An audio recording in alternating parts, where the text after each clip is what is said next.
Market में price move कैसे होता है, इस सवाल का सबके पास एक ही आंसर है। अगर बायर ज्यादा है तो मार्केट ऊपर जाएगा और सेलर ज्यादा है तो मार्केट नीचे जाएगा। लेकिन एक्चुअली ये प्राइस मूवमेंट मार्केट में कैसे होता है, ये जानने के लिए हमें जानना होगा ऑर्डर फ्लो। तो इस वीडियो में हम जानेंगे ऑर्डर फ्लो क्या होता है और वो कैसे वो करता है। उसी के साथ साथ हम आगे ये भी जानेंगे कि इंस्टीट्यूशंस जो है वो अपने ऑर्डर कैसे प्लेस करते हैं। तो चलिए वीडियो को शुरू करते हैं।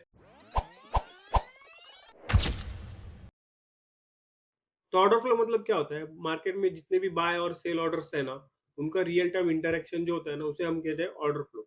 तो ऑर्डर फ्लो को जानने के लिए सबसे पहले हम जानेंगे कि ऑर्डर्स के कितने टाइप्स है। तो मेनली मार्केट में टू टाइप्स ऑफ ऑर्डर्स होते हैं। तो सबसे पहले होता है लिमिट्स ऑर्डर। तो अभी हम यहाँ पे लिमिट ऑर्डर को समझते हैं। लिमिट ऑर्डर वो ऑर्डर होते हैं जो कि एक पर्टिकुलर प्राइस पे मार्केट के आने का वेट करते हैं। जैसे कि हम एग्जांपल लेते हैं कि मार्केट, ये गोल्ड का चार्ट है और ये गोल्ड का जो प्राइस है वो अप ट्रेंड में है।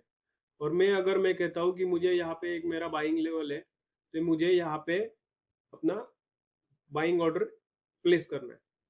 तो अगर मैं लिमिट ऑर्डर में प्लेस करता हूँ तो मैं क्या बोलता हूँ, मुझे इस प्राइस पे गोल्ड जो है वो बाय करना है। लेट्स से मैंने 2 लॉट का बाय ऑर्डर प्लेस किया है। हम्म तो मैं कह रहा हूँ कि मुझे गोल्ड जब इस प्राइस पे आएगा तभी मेरे 2 लॉट जो है वो एग्जीक्यूट होने चाहिए। तो प्राइस अगर इस लेवल पे आता है तो ही मार्केट में मेरा जो ऑर्डर है वो एग्जीक्यूट होगा, नहीं तो मेरा जो ऑर्डर है वो एग्जीक्यूट नहीं होगा। तो ये जो लिमिट ऑर्डर्स है ना, वो कभी भी मार्केट को मूव नहीं करते। ये क्या करते हैं, सिर्फ अपोजिट लिक्विडिटी है उसको एब्जॉर्ब करते हैं। जैसे यहाँ पे क्या हुआ, मार्केट नीचे आया, फिर इस लेवल पे जितने सेलर्स थे उन सेलर्स को मेरे बाय ऑर्डर ने एब्जॉर्ब किया, राइट। इस मेरे लिमिट ऑर्डर ने मार्केट को मूव किया क्या, बिल्कुल भी नहीं।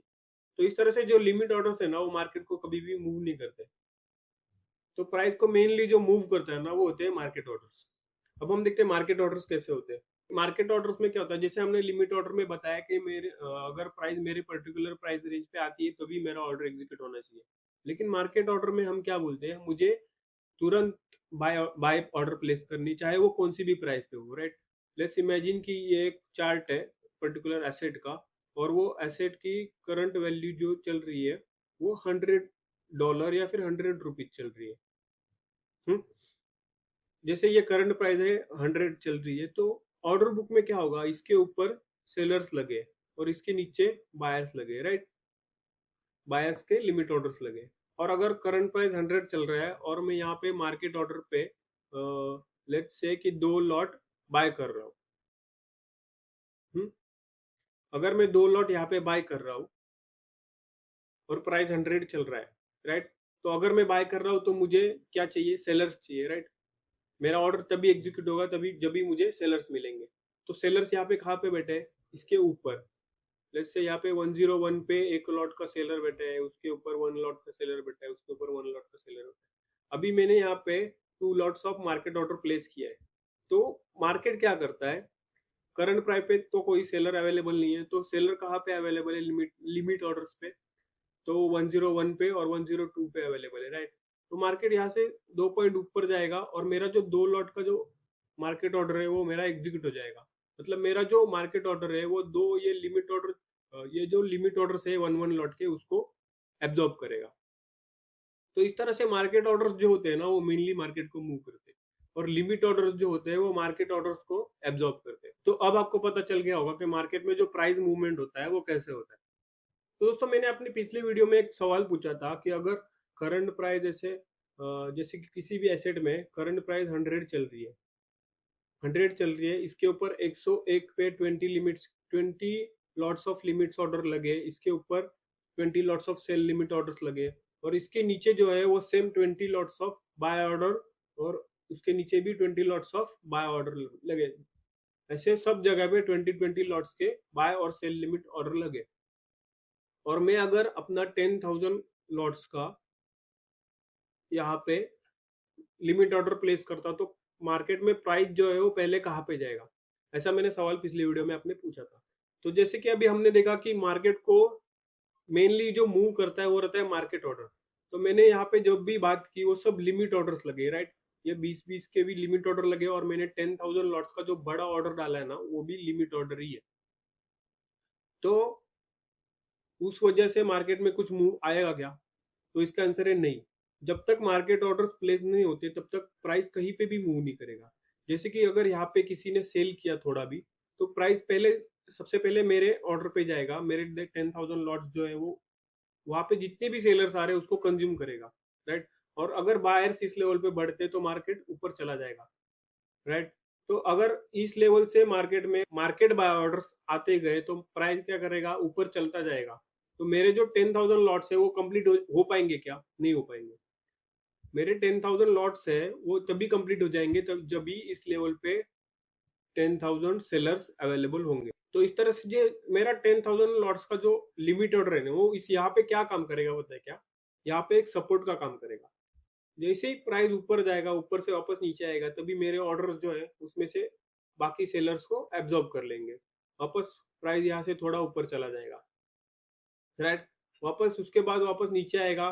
तो तो प्राइस मेरा मेरे जो 10,000 लॉट्स में से कितने, लेट से 5,000 लॉट्स अभी बचे, तो वो बाकी वाले सेलर्स को एब्जॉर्ब करेंगे। तो इस तरह से मेरा जो 10,000 लॉट्स का लिमिट ऑर्डर है ना, वो एक सपोर्ट की तरह काम करेगा और प्राइस को इस लेवल के नीचे जाने ही नहीं देगा, क्योंकि इस लेवल पे जितने भी सेलर्स आ रहे हैं, मेरा जो लिमिट ऑर्डर है उन सेलर्स को एब्जॉर्ब कर रहा है। तो जब तक मेरे ये 10,000 लॉट्स कंप्लीटली फिल नहीं हो जाते तब तक प्राइस इस लेवल के नीचे नहीं जा पाएगा। और उसी 10,000 लॉट्स लिमिट ऑर्डर जो मैंने प्लेस किया है उसकी जगह अगर मैं मार्केट ऑर्डर प्लेस करता 10,000 लॉट्स का, तो प्राइस क्या करता, यहाँ से बहुत ही शार्प मूव अपसाइड में दे देता। मतलब इस लेवल के ऊपर जितने भी सेल लिमिट ऑर्डर लगे ना, उन सबके ऑर्डर्स है वो मेरा मार्केट ऑर्डर कंज्यूम कर लेता। जैसे कि हमने ये एग्जांपल देखा था यहाँ पे, जो बिटकॉइन का ऑर्डर बुक है, यहाँ पे आप देख सकते हो 68,000, ये जो प्राइस है ना 68,823, ये करंट प्राइस है, राइट। और इसके ऊपर इतने सेलर्स है, यहाँ पे हमें लॉट साइज दिख रहा है। इस प्राइस पे 1.253 लॉट्स के सेलर्स है, इसके ऊपर 1.53, और ये क्यूमुलेटिव ऑर्डर है, राइट। तो इस लेवल तक है ना, टोटल ये जो टोटल सेलर्स है वो 27.462, इतने लॉट्स के सेलर्स सेल लिमिट ऑर्डर्स यहाँ पे पड़े।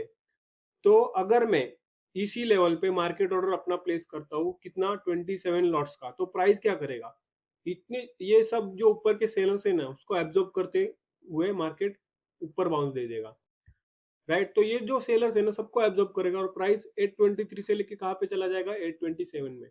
कितने लॉट्स अगर मैं बाय करूंगा, तो 27 लॉट्स में अगर मार्केट ऑर्डर पे बाय करूंगा। तो इस तरह से मार्केट ऑर्डर्स जो है वो प्राइस को मूव करते हैं, और लिमिट ऑर्डर्स है वो सिर्फ मार्केट ऑर्डर को एब्जॉर्ब करने का ही काम करते हैं। तो अभी हमने सीखा कि मार्केट ऑर्डर्स जो है वो मार्केट को मूव करते हैं, और हम ये भी कहते हैं कि जो बिग प्लेयर्स है या फिर इंस्टीट्यूशंस जो है वो मार्केट को मूव करते हैं। तो क्या इसका मतलब यही है कि इंस्टीट्यूशन जो है वो मार्केट ऑर्डर प्लेस करते हैं? तो ऐसा नहीं है। इंस्टीट्यूशन जो है वो mostly 90% of time limit order he place करते हैं, और ये मैक्सिमम लिमिट ऑर्डर प्लेस करके इंस्टीट्यूशन मार्केट को कैसे ऑपरेट करते हैं ये हम आगे जानेंगे। इंस्टीट्यूशन जो है ना वो अलग अलग फेजेस में अपनी एंट्री करते हैं, और उनकी जो एंट्रीज होगी वो कैसी होगी वो उनके क्वांटिटीज पे डिपेंड करती है। अब मैं ऐसा क्यों बोल रहा हूँ वो आपको आगे पता चल जाएगा।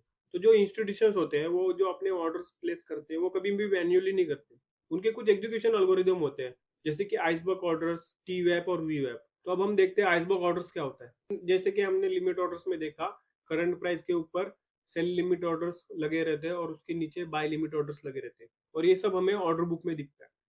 तो इमेजिन करो किसी इंस्टीट्यूशन को बहुत ज्यादा बड़ा एक buy order limit order place करना है, और वो इंस्टीट्यूशन अगर यहाँ पे लेट्स इमेजिन कि उसको 1,000 lots of buy limit order place करने हैं, और वो अगर यहाँ पे डायरेक्टली 1,000 लॉट्स का बाय ऑर्डर प्लेस करता है, तो यहाँ पे ऑर्डर बुक में सबको दिख जाएगा कि यहाँ पे किसी ने 1,000 lots of buy order place कर रखे हैं। तो मार्केट में क्या होगा, पैनिक क्रिएट होगा कि कोई तो बड़ा बायर आया, तो उसके बाद क्या होगा, जो जो लोग सेलिंग में बैठे हैं वो लोग निकल जाएंगे, और प्राइस यहाँ से बहुत एग्रेसिवली ऊपर चला जाएगा, राइट। तो इस तरह से उनके जो 1,000 लॉट्स है वो एग्जीक्यूट ही नहीं हो पाएंगे, क्योंकि उस लेवल पे उनको कोई सैलरी मिल नहीं पाएगा, राइट। तो इसलिए जब भी उन लोग बड़े बड़े ऑर्डर प्लेस करते हैं, उन लोग को अपना इंटेंट छुपाना पड़ता है रिटेल ट्रेडर से। तो इसलिए इंस्टीट्यूशन क्या करते हैं, आइसबर्ग ऑर्डर्स का इस्तेमाल करते हैं। तो आइसबर्ग ऑर्डर्स में क्या होता है, जैसे उनको 1,000 लॉट्स बाय करने हैं, तो एक ही टाइम पे 1,000 लॉट्स यहाँ पे प्लेस नहीं होंगे। आइसबर्ग ऑर्डर क्या करेगा, उस 1,000 लॉट्स को छोटे छोटे पार्ट्स में डिवाइड करेगा। जैसे कि 1,000 लॉट्स अगर बाय करने, तो यहाँ पे सबसे पहले 20 लॉट्स ही बाय होंगे दिखेंगे। वो 20 लॉट जब भी एग्जीक्यूट हो जाएंगे ना, उसके बाद नए 20 लॉट्स आ जाएंगे। उसके बाद वो भी 20 लॉट्स एग्जीक्यूट हो जाएंगे, उसके बाद नए 20 लॉट्स आ जाएंगे। तो इस तरह से मार्केट में 20 कर से ऐसे 1000 लॉट्स तक धीरे धीरे धीरे डिप्लॉय करे जाते हैं। इसकी वजह से क्या होता है, ऑर्डर बुक में बहुत बड़ा ऑर्डर दिखता नहीं है और उसकी वजह से मार्केट में पैनिक भी क्रिएट नहीं होता है, और जो प्राइस है वो एग्रेसिवली ऊपर चला नहीं जाता, वो धीरे धीरे धीरे यहीं पे एक्यूमुलेट होता है, उसके बाद ऊपर चला जाता है। तो इस तरह से आइसबर्ग ऑर्डर्स काम करता है। अब हम देखते हैं टी वेब का होता है, टी वेब और वी वेब क्या होता है। तो सबसे पहले हम टी वेब को समझेंगे। तो इसमें क्या होता है, टाइम के बेसिस पे इंस्टीट्यूशंस के ऑर्डर्स एग्जीक्यूट होते हैं। तो जैसे हमने आइसबर्ग ऑर्डर्स में देखा था कि 1000 लॉट्स जो है वो 20 लॉट्स के पार्ट में डिवाइड किए जाते हैं और एक एक को एग्जीक्यूट किया जाता है। तो टीवेप में क्या होता है, वो जो 20 लॉट्स है वो पर्टिकुलर टाइम इंटरवल्स पे एग्जीक्यूट करे जाते हैं। जैसे कि ये चार्ट है, अगर इंस्टीट्यूशन को 1000 लॉट्स से एंटर करना है तो टीवेप के जरिए क्या होता है, 20 लॉट्स पहले इस टाइम पे एग्जीक्यूट होंगे। लेट्स से ये एक टाइम का हमारा एक्सिस है, तो पहले इस टाइम पे 20 लॉट्स एग्जीक्यूट होंगे, उसके बाद 5 मिनट बाद वापस अगेन 20 लॉट्स आएंगे, उसके बाद 5 मिनट के बाद अगेन 20 लॉट्स आएंगे। तो ऐसे 5-5 मिनट के इंटरवल में 20 लॉट्स जो है वो ऑर्डर बुक में ऐड होते जाएंगे। इसकी वजह से क्या होता है, जो सडन मूव आना होता है मार्केट वो नहीं आता है, क्योंकि क्या होता है यहाँ पे पहले 20 लॉट्स एग्जीक्यूट हो गए, उसके बाद 5 मिनट का टाइम मिलता है नए 20 लॉट्स के सेलर्स आने के लिए।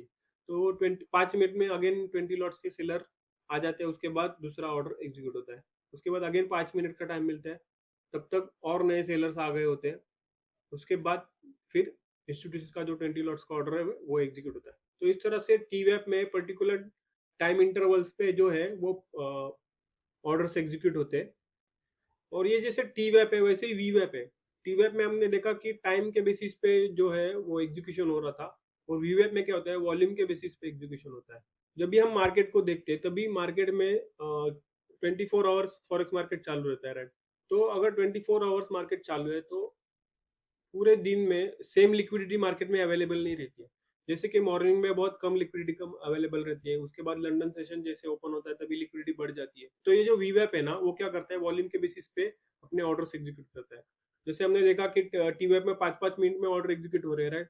तो वीवेप में क्या होता है, अगर मॉर्निंग में कम लिक्विडिटी है तो वहां पे 10 लॉट्स एग्जीक्यूट होंगे। उसके बाद जैसे ही लंदन सेशन ओपन होता है वहां पे लिक्विडिटी बढ़ जाती है, तो वहां पे क्या होगा, 50 लॉट्स एग्जीक्यूट हो जाएंगे। उसके बाद अगर अगेन न्यूयॉर्क शाम को न्यूयॉर्क सेशन ओपन हो रहा है तो वहां पे 100 लॉट्स एग्जीक्यूट हो जाएंगे, क्योंकि वहां पे ज्यादा लिक्विडिटी देते हैं। तो इस तरह से मार्केट में जैसा वॉल्यूम अवेलेबल है उस तरह उसके हिसाब से वीवेब के जरिए क्वांटिटीज मैनेज होती है। और ये जो तीनों फैक्टर्स है, आइसबर्ग ऑर्डर्स, टी वेब और वी वेब, इन तीनों को मिला के इंस्टीट्यूशन का जो है वो एग्जीक्यूशन एल्गोरिदम बनता है। और ये सब जो हमने सीखा उसके फुटप्रिंट्स हमें मार्केट में ट्रांजैक्शन के थ्रू दिखते हैं। तो इस वीडियो की शुरुआत में मैंने एक बात कही थी कि इंस्टीट्यूशन का जो ऑर्डर एग्जीक्यूशन एल्गोरिदम है वो उनके क्वांटिटीज पे डिपेंड करता है, राइट।